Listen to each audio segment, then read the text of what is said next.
وعلى آله وأصحابه ذوي الخير والإحسان أما بعد فأعوذ بالله من الشيطان الرجيم بسم الله الرحمن الرحيم كنتم خير أمة أخرجت للناس تأمرون بالمعروف وتنهون عن المنكر وتؤمنون بالله إلى آخر هذه الآية. صدق الله مولانا العظيم وبلغنا رسوله النبي الأمين المتين المختار الكريم ونحن على ذلك من الشاهدين والشاكرين والحمد لله رب العالمين.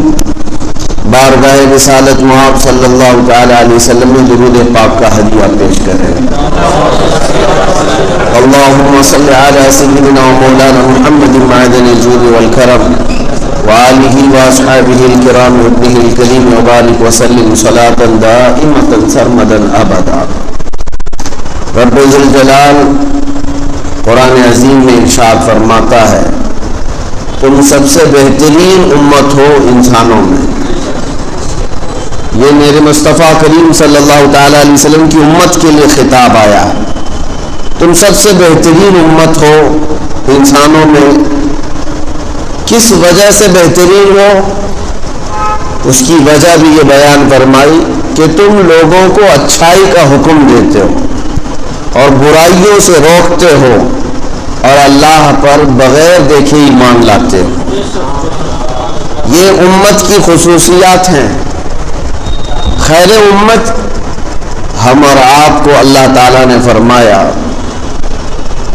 میرے عزیزوں، اللہ تعالیٰ کی طرف سے اگر کسی کو خطاب اور لقب ملے تو کتنی بڑی بات ہے. کسی بڑے نیتا نے کسی کو کچھ کہہ کر پکارا یا کسی کے باپ نے اپنے بیٹے کو کہہ کر پکارا، وہ فخر کرتا ہے. پیر نے اپنے مرید کو کچھ اچھے لقب سے پکارا، وہ فخر کرتا ہے.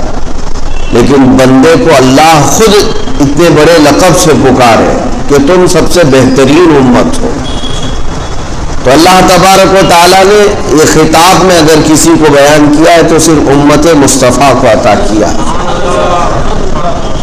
لیکن اس امت کی بڑی ذمہ داریاں ہیں، وہ ہر فرد کو جاننا چاہیے. یہ نہیں کہ صرف علماء، مبلغین، دعات صرف ان کی ذمہ داریاں نہیں. ہر فرد امت جو مومن ہے اسے سمجھنا چاہیے کہ اللہ نے مجھے خیر امت کہا تو کیوں کہا؟ اس لیے کہ اللہ تعالیٰ فرماتا ہے تم اچھائیوں کا حکم دیتے ہو اور برائیوں سے روکتے ہو. تو یہ خصوصیت تمہارے اندر ہمیشہ ہونی چاہیے. اسی لیے ایک بڑے دانشور نے کہا کہ برائیاں اس لیے زیادہ نہیں ہیں کہ اچھے لوگ کم ہو گئے. برائیاں اس لیے زیادہ نہیں ہو گئی یا ظلم اس لیے نہیں بڑھا کہ اچھے لوگ کم ہو گئے. اچھے لوگ ہیں. برائیاں اور ظلم اس لیے بڑھا کہ اچھے لوگ برائیوں کو دیکھ کر خاموش ہونے لگ گئے. اسی لیے کہا گیا ہے کہ جو ظلم کے خلاف اور برائیوں کے خلاف نہیں بولتا گویا کہ وہ ان برائیوں سے در پردہ راضی بھی رہتا ہے. خاموش رہنے کا مطلب کیا ہے؟ راضی رہنا. ہاں جتنی طاقت ہے، جتنی استطاعت ہے اتنی تو وہ روک تھام کرے. برائیوں کو دیکھنے کے بعد اس کا روکنا یہ امت کی خصوصیت ہے، امت محمدیہ کی خصوصیت ہے. اور جب آپ حق بات پر قائم ہیں تو باطل کو برداشت نہ کرنا یہ بھی ایمان کی علامت ہے. کسی باطل چیز کو نہیں برداشت کرنا یہ ایمان کی علامت ہے. میرے عزیزوں، رسول کریم صلی اللہ تعالی علیہ وسلم کے صحابہ اکرام کی یہی تو خصوصیات تھی کہ وہ غلط کے خلاف کھڑے ہو جاتے اور پھر یہ نہیں دیکھتے کہ ہماری تعداد کتنی ہے. کیونکہ امت کی خصوصیت یہ ہے کہ برائیوں سے روکنا ہے. اس زمین کو فساد سے بچانا بھی امت کی ذمہ داری ہے. آپ مجھے بتائیں، آپ گھر کے مالک ہیں اپنے، آپ گھر کے اونر ہیں، اپنے گھر کے اندر بیٹھے رہیں.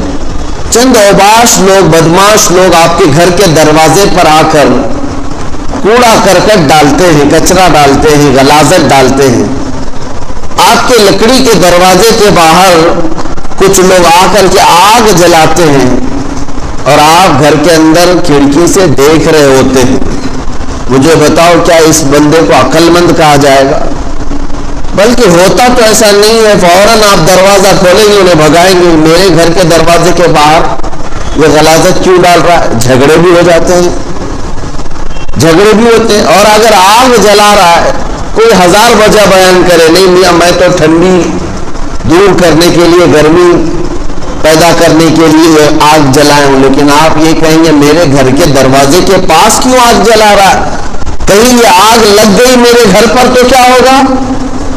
میرے عزیزو، اتنا احساس ہر ایک کو ہے کہ اپنے گھر کے دروازے کے پاس نہ کسی کو کوڑا کرکٹ ڈالنے دیتا ہے، نہ آگ جلانے دیتا ہے، تو پھر اندازہ کرو آپ امت مصطفیٰ اپنے معاشرے میں کسی زنا کرنے والے اور شراب والوں کو کیسے برداشت کرتے ہیں؟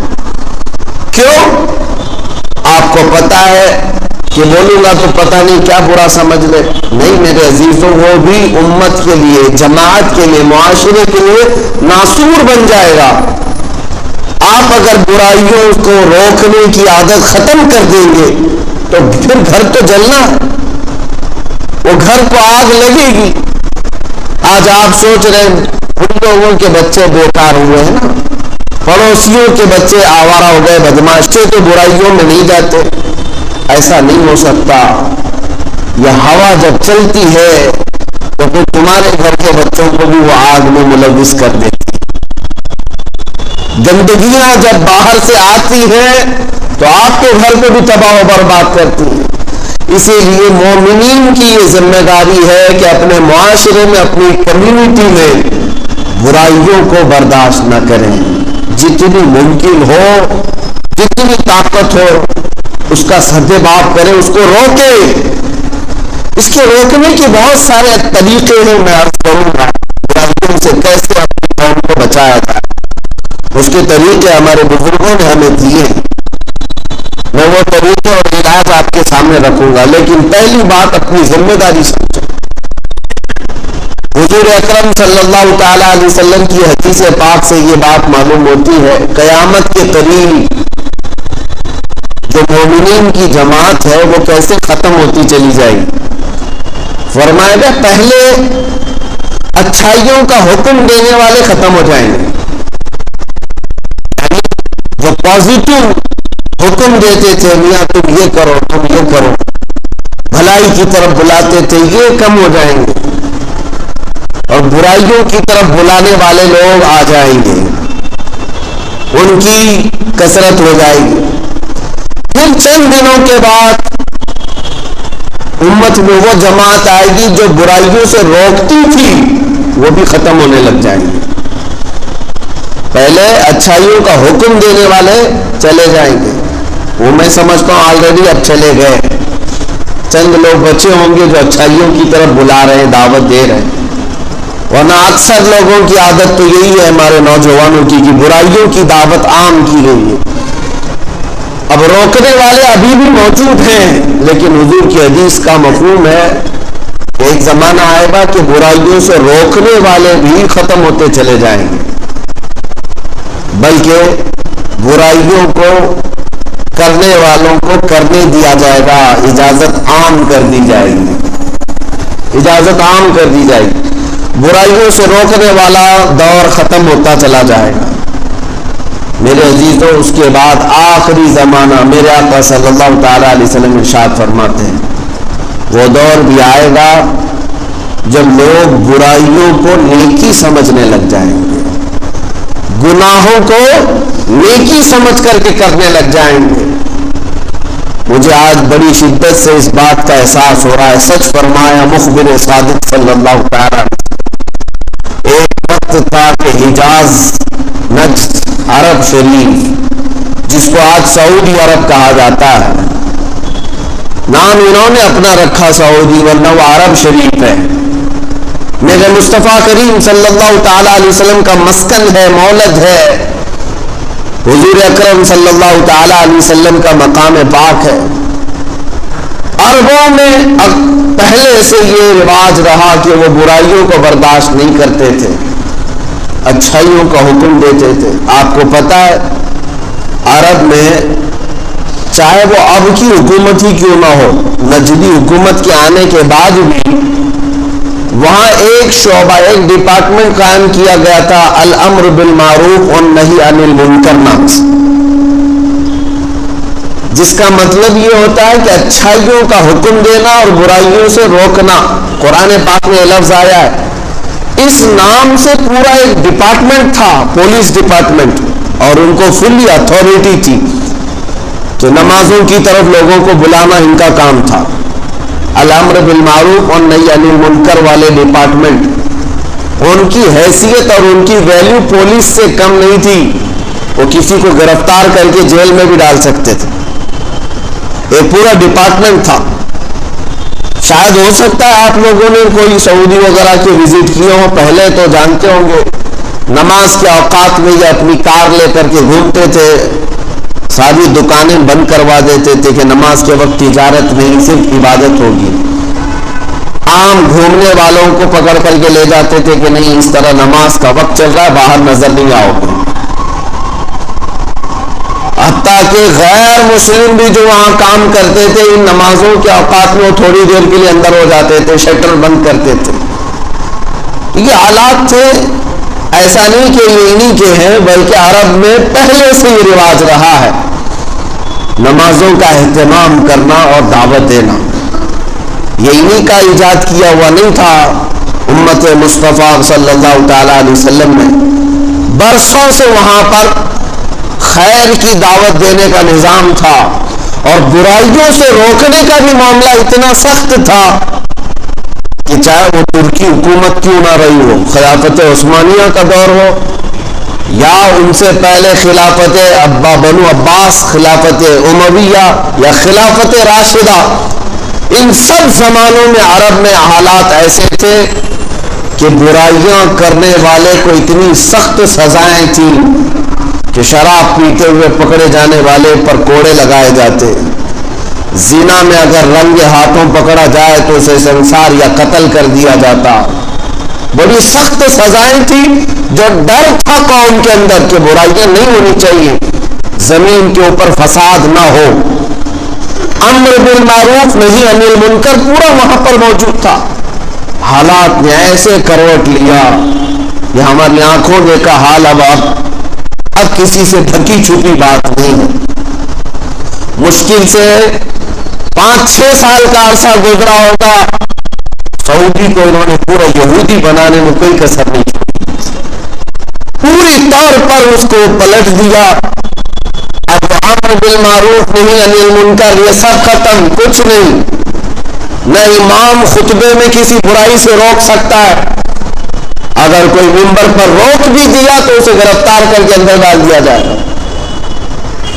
میرے اندازے کے مطابق جنہوں نے مجھے خبر دی تھی وہاں کے رہنے والے 400 سے زیادہ علماء جیلوں میں موجود ہیں، صرف اس لیے کہ انہوں نے برائی سے روکا تھا اپنے خطبے میں۔ گانے باجے موسیقی یہ سب نہ کرو، اسلام میں حرام ہے، یہ سب ختم ہو گیا۔ یہ قیامت کی وہ نشانیاں ہیں جو امت میں سے ختم ہونے والی ہیں۔ امر بالمعروف ختم کر دیا، اچھائیوں کا حکم تو دینا ہی نہیں اب ان کو، وہ تو جا چکا تھا، لیکن جو برائیوں سے روکتے تھے اس کو بھی ختم کر دیا۔ ان ظالموں نے عرب شریف پر قبضہ جما کر کے اس پاکیزہ زمین کو جتنا ناپاک کرنے کی کوششیں اس زمانے میں کیا ہے، اس سے پہلے کبھی نہیں ہوئی تھی۔ قتل و غارت تو ہوئی ہے عرب شریف میں، لیکن زنا کو عام نہیں کیا گیا تھا، ڈانس کلب کو اور ننگا پن اس طرح سے عام نہیں کیا گیا تھا۔ اتنی حیا اور غیرت باقی تھی مسلمانوں کی۔ جنگوں میں لڑائیاں ہوتی ہیں اور قتل و غارت تو ہو جاتی ہے، لیکن حیا سوز اخلاق جو ایمان کا قتل کر دیتے وہ افعال آج وہاں پر پرمیٹڈ ہو گئے، اجازت شدہ ہو گئے۔ بڑے بڑے باہر سے بلا کر کنسرٹ کروائے جائیں، بڑے بڑے ایکٹر ایکٹریس کو بلا کر کے انہیں ننگا ناچ دکھایا جائے، مرد و زن کا اختلاط عام کیا جائے، عورتیں مرد ایک ہی ساتھ ناچیں۔ یہ وہی سعودی ہے جس میں آج ہر چیز رواج پا رہی ہے۔ وہاں بیچ بنائی جا رہی ہے جہاں ننگے سوئیں گے، اور انہوں نے سارے یورپین کنٹریز کے لیے اپنے ویزے کو عام کر دیا۔ 5 منٹ میں کوئی ویزا بنا کر کے سعودی جہاں چاہے گھوم سکتا ہے۔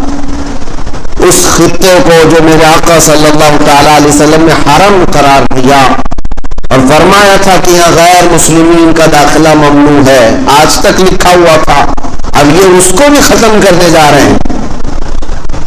عورتوں کا حجاب ختم ہو جائے، کچھ نہیں، جیسے رہنا چاہیں ویسے رہیں، پابندی نہیں ہے۔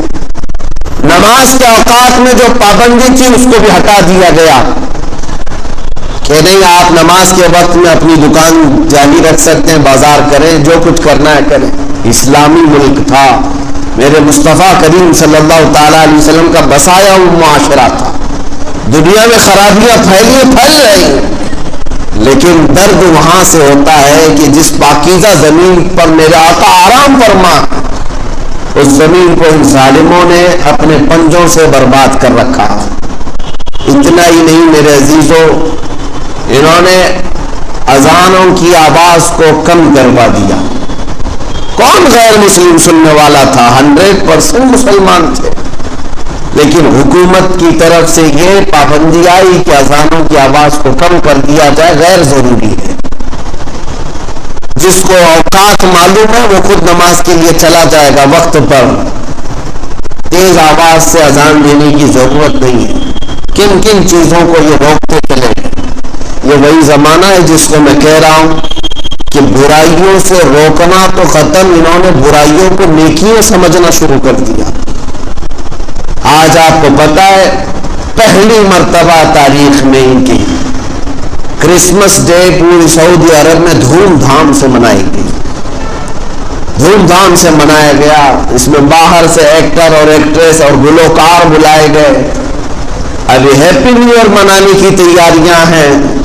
مجھے اس بات کا سوال ہے میرے عزیزوں، ہم جب آواز اٹھاتے تھے کہ میرے نبی پاک صلی اللہ تعالیٰ علیہ وسلم کی ولادت کا دن بھی منانے دیا جائے تو ان کے یہاں سے شرک اور بدعت کے فتوے آتے تھے کہ نبی کریم صلی اللہ تعالیٰ علیہ وسلم کی میلاد منانا جائز نہیں، اسلام میں ثابت نہیں، اور کرسمس منانا جائز ہو گیا۔ ہیپی نیو ایئر کے لیے پورا ملک سجانا جائز ہو گیا۔ میں آج سے کافی سالوں پہلے سے اپنے خطابات میں یہ کہتا آیا کہ اے میرے عزیزوں، جن کو تم ظاہر میں دیکھ رہے ہو یہ بادشاہ حقیقت میں نہ ایمان والے ہیں نہ مسلمانوں کے مسیحا ہیں۔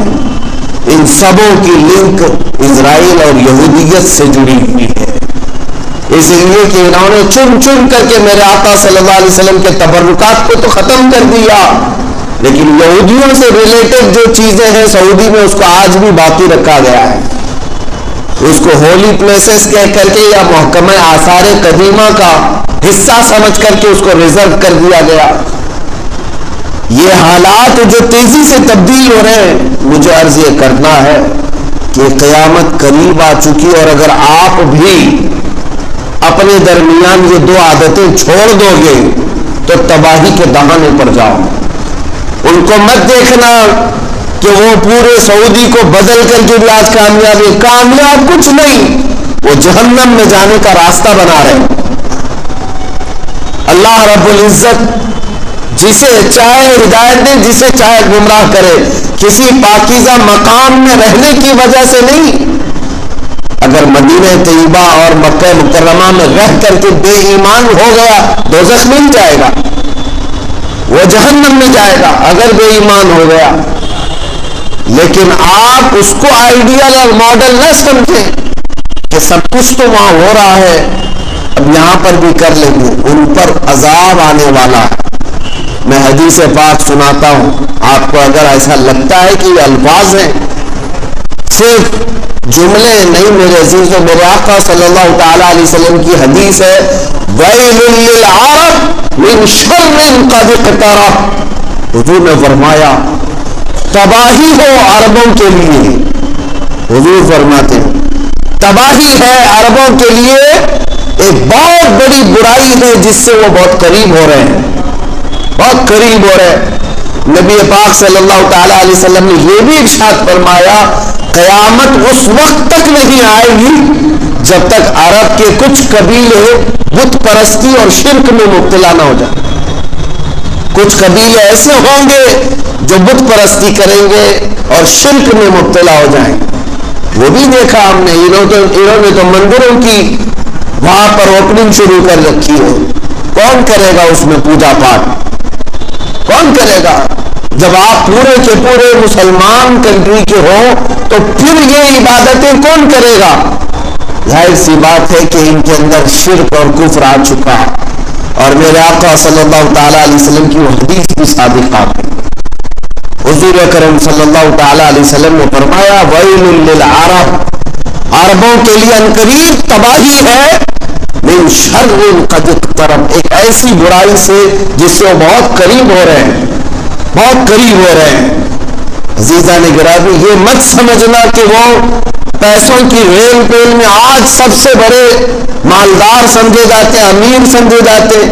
مت دیکھو یہ ساری چیزیں، ان کا سکون غارت ہے، ان کے اوپر خوف کی تلوار لٹک رہی ہے. وہ کروڑ نہیں اربوں ریال کے مالک ہو کر کے بھی آزاد نہیں جی سکتے.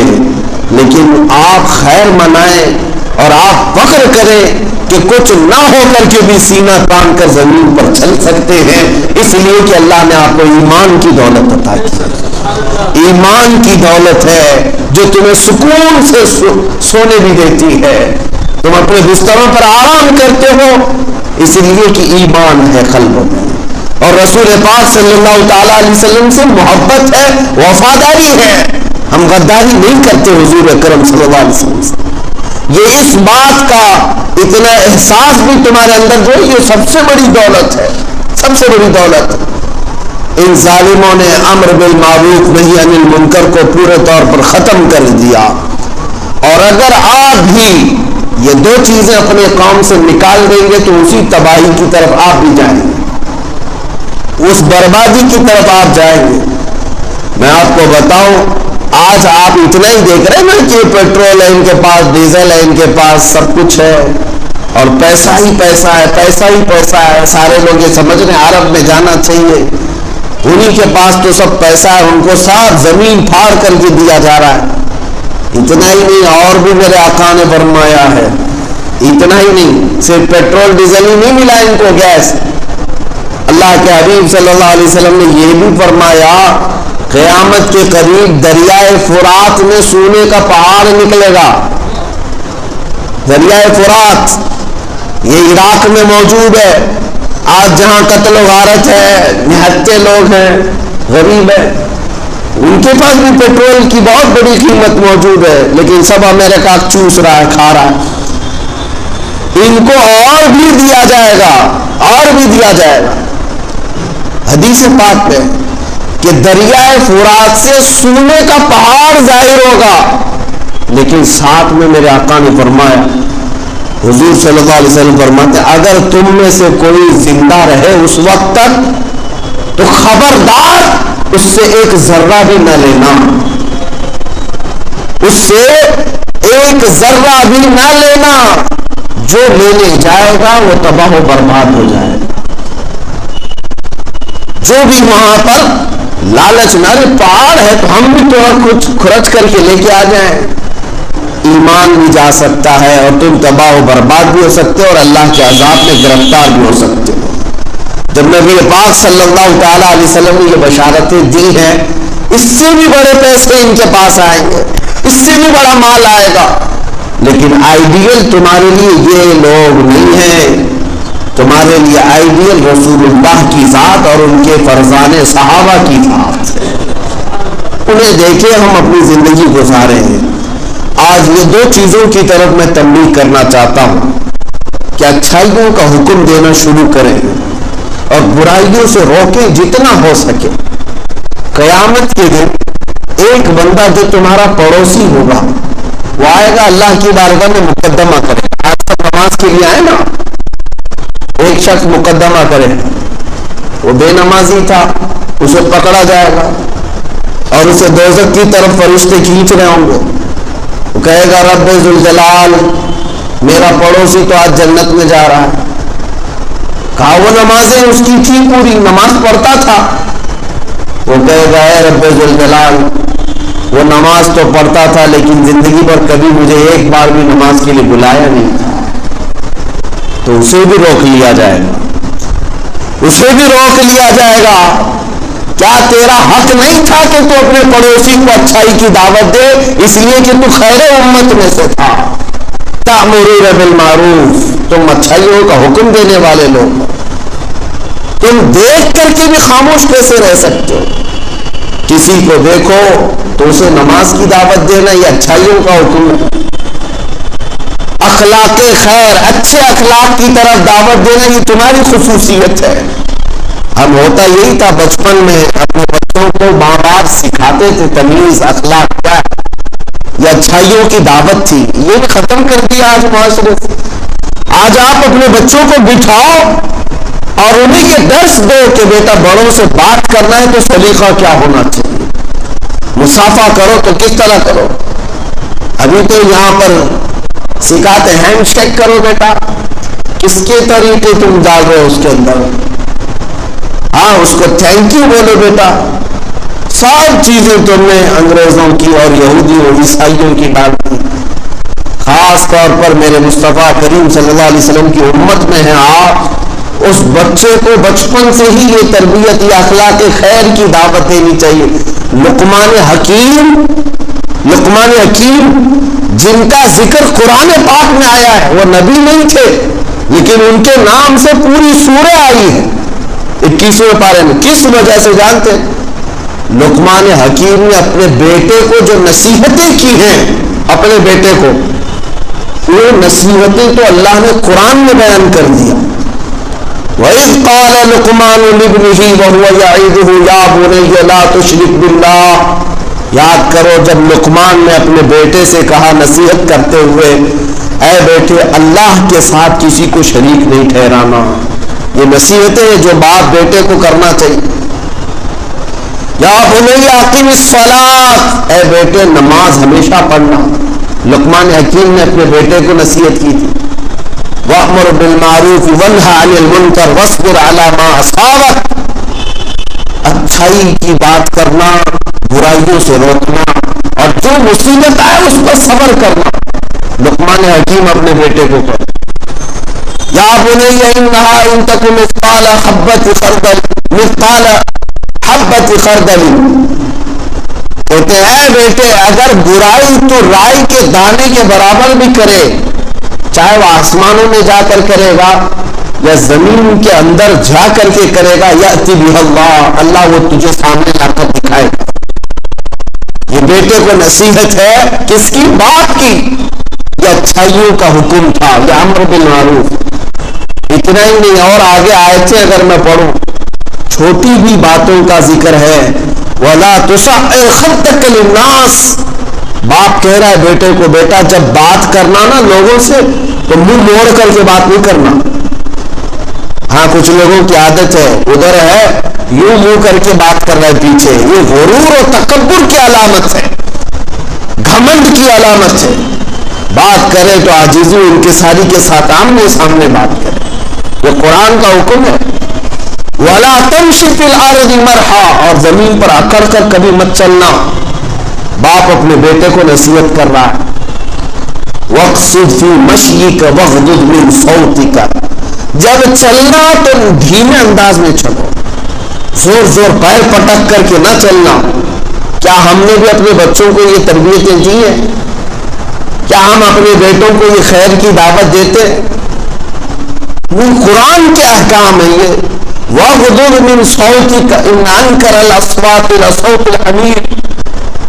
باپ کہہ رہا ہے بیٹوں کو بات کرنا تو دھیمی آواز میں بات کرنا, اس لیے کہ چلا چلا کے بات کرنا اللہ کو ناپسند ہے, اور سب سے ناپسند آواز گدھے کی آواز. اللہ تعالیٰ نے فرمایا یہ سب باتیں لقمان حکیم نے اپنے بیٹے سے کی ہیں اور اس کو قرآن میں اللہ تعالیٰ نے بیان فرمایا. یہ سب چیزیں ہم نے چھوڑ دیا. امر بالمعروف کبھی ترک نہیں ہونی چاہیے. باپ اپنے بیٹے کو، پیر اپنے مرید کو، استاد اپنے شاگرد کو، آقا اپنے غلام کو، مزدور کو، وہ جب تک طاقت رہے اچھائیوں کی بات کرتا رہے، اسے اچھائیوں کی دعوت دیتا رہے. اور رہی بات دوسرے نمبر پر برائیوں سے روکنا، اس کو بھی کبھی ختم ہونے نہیں دینا. یہ بہت ڈینجر چیز ہے. اگر ختم ہو گئی تمہارے اندر سے اللہ کا عذاب آ جائے. اگر برائیاں کہیں دیکھ رہے ہو تو ہاتھ سے نہیں تو منہ سے تو روکو، زبان سے روکو. زبان سے نہیں روک سکتے تو اپنے دل سے ان کا بائیکاٹ کرو کہ آج سے میں تم سے نہیں ملوں گا. تم یہ کام کرتے ہو. یہ برائیوں سے روکنے کے طریقے بتائے گئے تاکہ اسے احساس ہو. کیوں روک رہے ہیں آپ؟ کیوں روک رہے ہیں؟ دو کاموں کی وجہ سے. اس سے بھی محبت ہے آپ کو اس لیے روک رہے ہیں. ایک تو زمین میں فساد نہیں ہونے چاہیے اور دوسرا میرا بھائی جہنم میں نہیں جانا چاہیے. یہ فکر ہے نا ہماری. ہم برائیوں سے کیوں روکنے آئے؟ کیا فرق پڑتا ہے؟ اس لیے کہ میرا بھائی برائی کر کے دوزخ میں نہ جائے. یہ احساس ہو ہمیں، یہ فکر ہو. برائیوں سے روکنے کی عادت جب ختم ہو جاتی ہے تو کیا ہوتا ہے سنو. ایک حدیث پاک میں جبرائیل امین نے عرض کیا حضور پاک کی بارگاہ میں، یا رسول اللہ صلی اللہ تعالی علیہ وسلم، ایک بستی پر اللہ نے عذاب نازل کرنے کا حکم دیا مجھے. میں اس بستی پر عذاب لے کر کے اترا، لیکن اس بستی میں ایک نیک بندہ تھا. باقی سب گنہگار تھے، نافرمان تھے، بہت سارے گناہوں میں مبتلا تھے، لیکن ایک بندہ تو نیک تھا. اتنا نیک تھا کہ اس نے کوئی گناہ ہی نہیں کیا. تو حضرت جبرائیل کہتے میں نے اللہ سے پوچھا ہے رب ذوالجلال اس بندے کا کیا کروں جو ایک نیک بندہ اس میں رہتا ہے. اللہ تعالیٰ نے فرمایا اس پر بھی عذاب نازل کرو، اس پر بھی عذاب نازل کرو. جبرائیل امین کہتے ہیں مجھے پوچھنے کی ہمت نہیں ہوئی، میں نے عذاب نازل کیا. پوری بستی تباہ و برباد ہو گئی، ختم ہو گئی. اللہ کا عذاب آیا، ہلاک ہو گئے. برسوں بعد حضرت جبرائیل کہتے میں نے رب ذوالجلال کی بارگاہ میں پوچھا ہے مولا اس کا کیا جرم تھا؟ اس نے کوئی گناہ تو نہیں کیا تھا، لیکن تیرا عذاب اس کو بھی گرفتار کر لیا.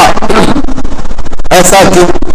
اللہ رب العزت ارشاد فرماتا ہے جبرائیل وہ نیک تو تھا، عبادت تو کرتا تھا، لیکن اس کے سامنے برائیاں ہوتی تھی، گناہ ہوتے تھے، وہ سب دیکھ کر کے خاموش رہتا تھا. اس لیے میرا قانون یہ ہے برائی دیکھ کر خاموش رہنے والے کا بھی وہی انجام ہوگا جو اس کے سامنے برائی کرنے والے کا ہوگا. یہ چیز سخت ہے. برائیوں سے روکنا یہ امت کی خصوصیت ہے، ہماری خصوصیت، یہ اسپیشلٹی ہے آپ کی. اگر یہ بھی چھوٹ گئی تو پھر امت کی کیا خصوصیت آپ کے پاس رہے گی؟ الحمدللہ ہمارے علماء کرام نے برائیوں سے روکنے کے لیے چھوٹے موٹے لوگوں کو ہی نہیں بلکہ وقت کے بادشاہ کو بھی للکارا ہے. اگر وہ برائی کر رہا ہے علماء حق نے اس کو بھی بولا ہے، اس کو بھی تنبیہ کی ہے. چاہے وہ اکبر کی بات لے لو، 48 سال حکومت کرنے والا ڈکٹیٹر، اور اس کے سامنے کس کی مجال تھی.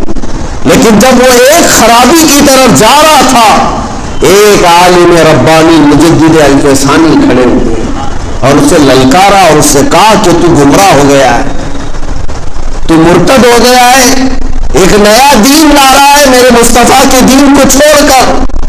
اس پاداش میں اس نے جیل میں بھی بند کیا، لیکن وہ عالم حقانی عالم ربانی یہ سمجھتے تھے کہ اگر میں بھی یہ ذمہ داری چھوڑ دوں تو پھر امت کا کیا حال ہوگا.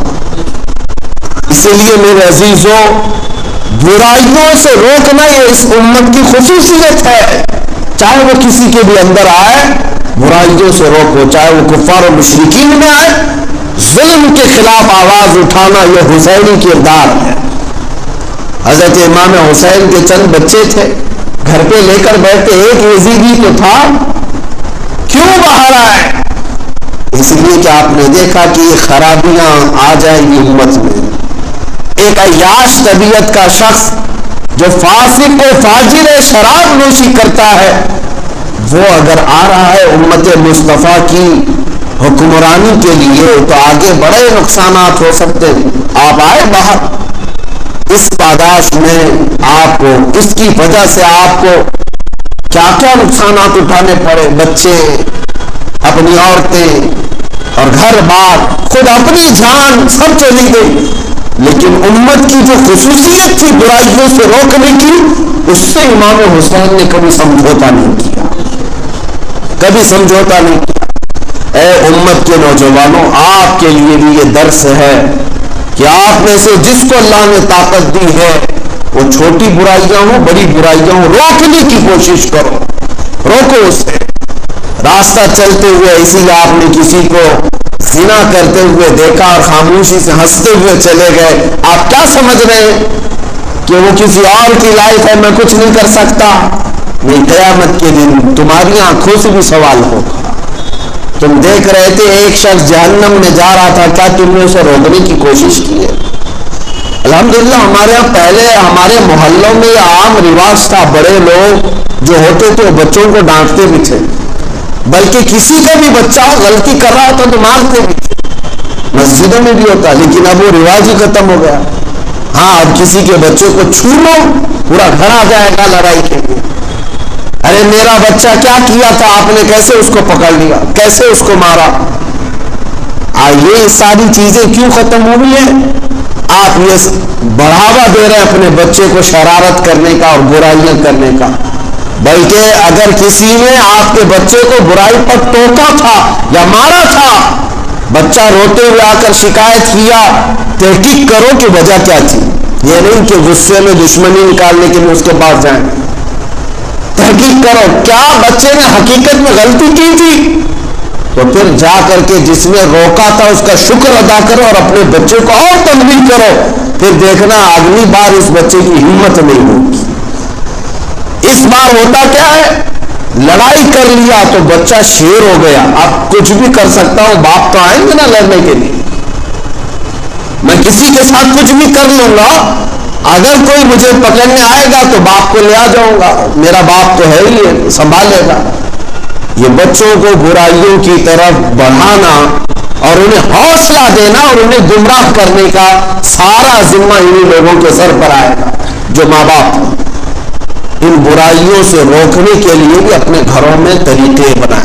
اچھا، میں نے جو علاج اور طریقہ بتایا تھا اس کی طرف آپ کو اشارہ کر کے چلتا ہوں. ظاہر سی بات ہے اسلامی حکومت میں تو ہم رہ نہیں رہے. ہمارے ہاں جمہوریت ہے، یہاں پر ایک ڈیموکریسی ہے، آپ کو اختیارات دیے گئے ہیں آزادی سے جینے کی. اسلامی حکومت ہوتی تو وہ قاضی اسلام، حاکم اسلام، ان کو حکم تھا کہ وہ برائیوں کو طاقت سے روکیں. ان کو تو اجازت ہے مسلمان کو روکیں وہ برائی کرنے سے، یا ملک میں رہنے والے. جیسے یہاں کی پولیس کو بھی اجازت ہے، اختیار ہے کہ وہ برائیوں سے روکے، لیکن یہ کیا روکیں گے، یہ خود ہی اٹھاتے ہیں کہ کچھ دھندا کرو ہم سپورٹ کریں گے. ہاں، یہ سب تو باتیں آتی ہیں، ہم نے سنا بھی ہے بہت ساری جگہوں پر. سارے لوگوں کے لیے نہیں کہتا. نشہ کا کاروبار کرنے والوں کو بہت زیادہ سپورٹ کرنے والے کون ہوتے ہیں؟ اگر یہ چاہے تو 5 منٹ میں سب کو روک دیں، بند کر دیں. یہ بزنس بھی ہوتا ہے، سب کچھ پتا ہے، کہاں سے مال آتا ہے، کہاں بکتا ہے، یہ پولیس والوں کو بھی پتا رہتا ہے، لیکن چھوٹ دی جاتی ہے. یہ برائیوں سے روکنے کا طریقہ نہیں ہے، یہ نہیں ہے طریقہ. برائیوں سے روکنے کا طریقہ یہ اپنا ہو یا غیر ہو، میری زمین کو ناپاک نہیں کرنا چاہیے. اب میں آپ کو بتاتا ہوں مسلمانوں کو کیا کرنا چاہیے آپس میں. اس میں فرمایا گیا کہ اگر تم کسی کو کھلے عام حرام کاریوں میں مبتلا دیکھو تو شرعی طور پر تمام مسلمان اس کا بائیکاٹ کریں. اگر محلے میں معاشرے میں کوئی سودی کاروبار کرتا ہے، میرے آقا کی حدیث ہے، جس نے سود کا ایک لقمہ کھایا، سود کا ایک درہم کھایا، گویا کہ کعبے کے سامنے اپنی ماں سے زنا کرنے کے بعد اتنا بڑا گناہ ہے۔ سود کو عام سمجھتے ہیں مسلمان آج، یا ان کا دیکھا دیکھی سمجھتے ہیں کہ راتوں رات امیر بن جائیں گے۔ تمہارے لیے سخت حرام ہے، اور سب سے خطرناک قسم کا حضور اکرم صلی اللہ علیہ وسلم نے اس کو گناہ بتایا، اور اتنی بڑی وعید میں نے سنا بھی نہیں۔ ارے کعبے کے سامنے ماں سے زنا کرنے کے برابر ہے سود کا ایک لقمہ کھانا۔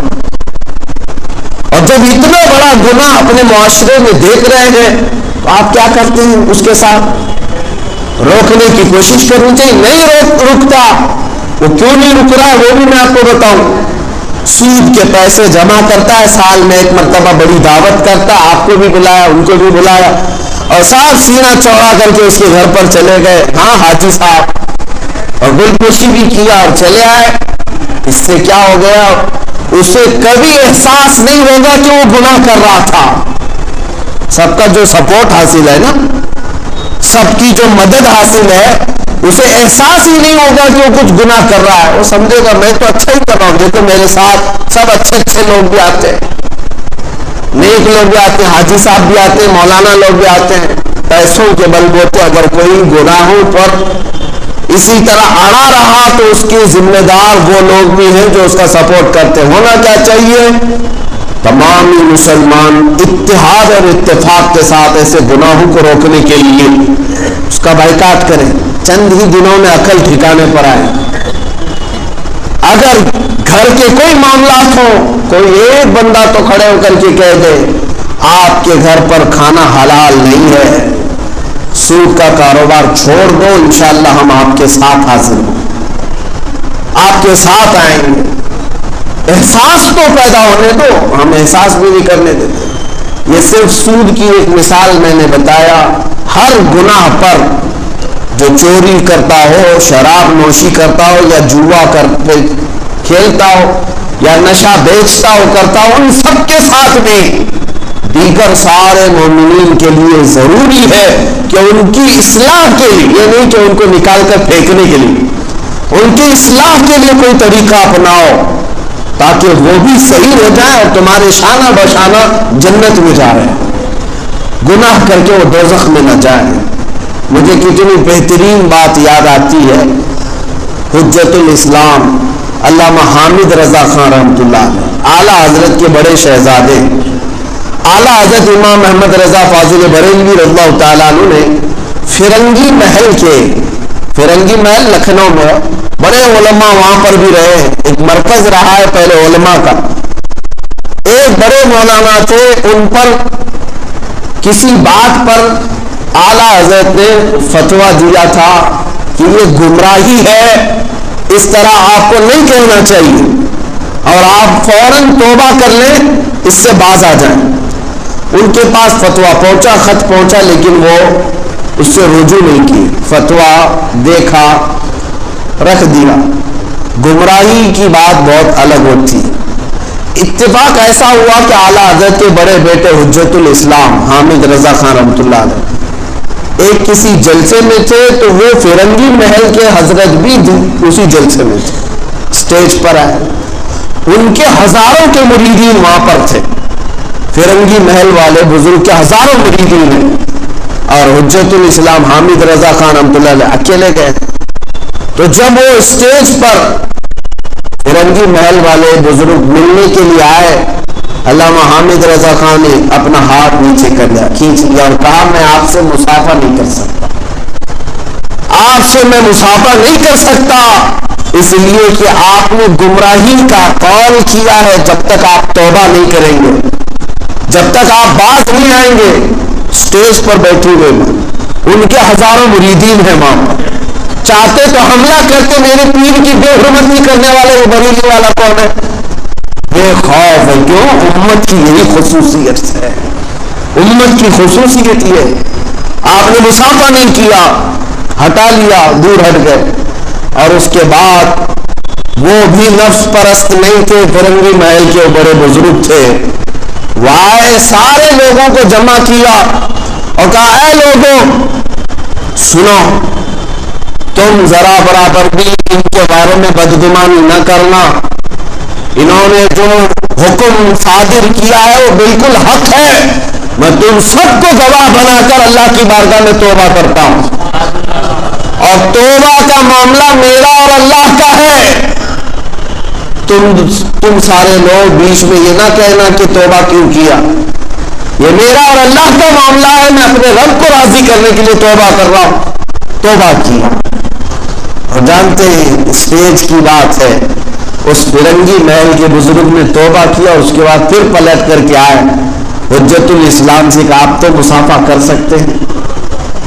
حامد رضا خان حجت الاسلام نے مصافحہ نہیں بلکہ فوراً ان کے قدموں پر جھک کر چوم لی.